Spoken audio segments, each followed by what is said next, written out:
ओम शांति। चलो मित्रों, good morning. आज की कहानी सुनेंगे, चंदन का कोयला। एक राजा वन विहार के लिए गया। शिकार का पीछा करते करते राह भटक गया। घने जंगल में जा पहुंचा। रास्ता साफ नहीं दिख पड़ता था। साथी कोई रहा नहीं। रात हो गई। जंगल के हिंसक पशु दहाड़ने लगे।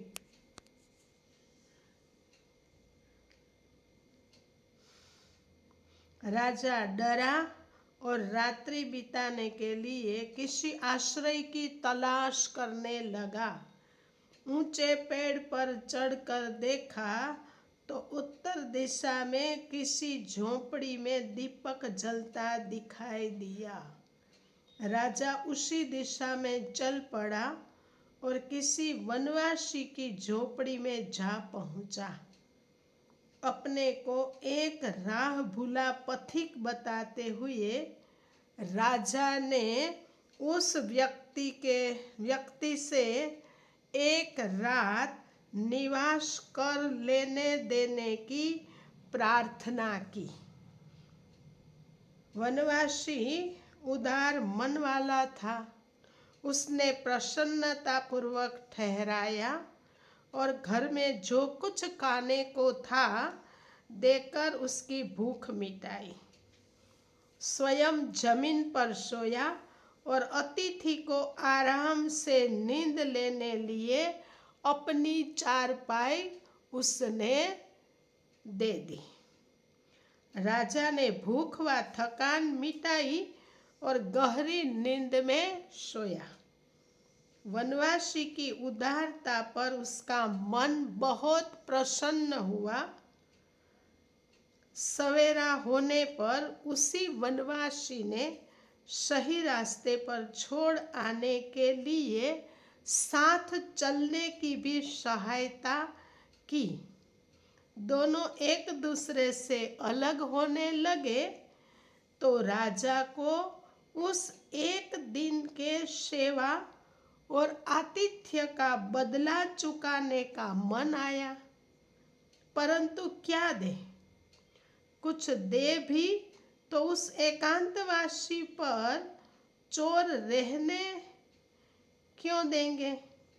इसीलिए ऐसी भेंट देनी चाहिए जिसके चोरी होने का डर भी नहीं और आवश्यकता अनुसार उसमें से आवश्यक राशि उपलब्ध होती रहे। उसी जंगल में राजा का एक विशाल चंदन का उद्यान बगीचा था। उसमें बढ़िया चंदन के सैकड़ों पेड़ थे। राजा ने अपना पूरा परिचय वनवासी को दिया और अपने हाथ से लिखकर उसे चंदन उद्यान का स्वामी बना दिया। दोनों संतोषपूर्वक अपने अपने घर चले गए। वनवासी लकड़ी बेचकर गुजारा करता था। उसने लकड़ी का कोयला बनाकर बेचने का कम श्रम पड़ने तथा अधिक पैसा मिलने की जानकारी प्राप्त कर ली थी।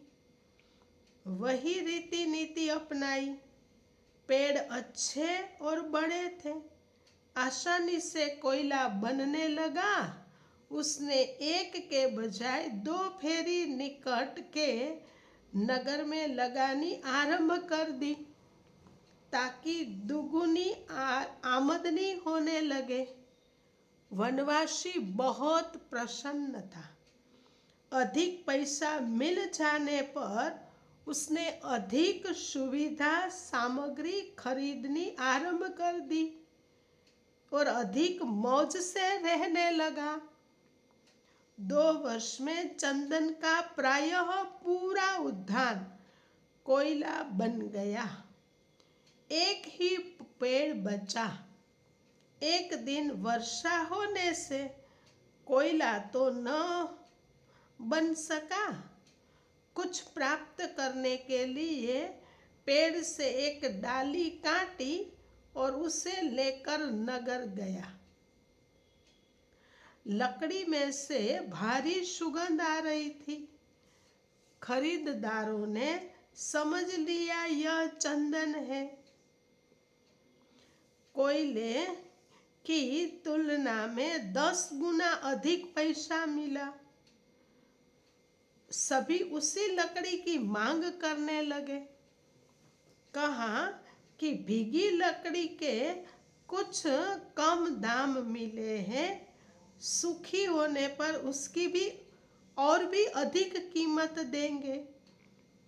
वनवासी पैसे लेकर लौटा और मन ही मन विचार करने लगा, यह लकड़ी तो बहुत कीमती है। मैंने इसके कोयले बनाकर बेचने की भारी भूल की। यदि लकड़ी काटता बेचता रहता तो कितना धनाढ्य बन जाता और इतनी संपदा इकट्ठी कर लेता जो पीढ़ियों तक काम देती। राजा के पास जाने व पुनः याचना कर अपनी मूर्खता दर्शाने में कोई सार न था। शरीर भी बूढ़ा हो गया था, कुछ अधिक पुरुषार्थ करने का उत्साह भी नहीं था।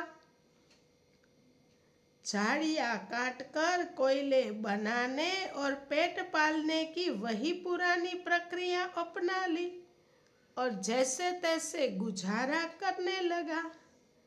मनुष्य जीवन चंदन उद्यान के समान है। उसकी एक एक टहनी असाधारण मूल्यवान है। जो इसका सदुपयोग कर सके वे धन्य होंगे और जिसने लापरवाही बरती वे वनवासी की तरह पछताएंगे। तो अंत में पछताना न पड़े, एक एक पल सफल करे। अच्छा, ओम शांति।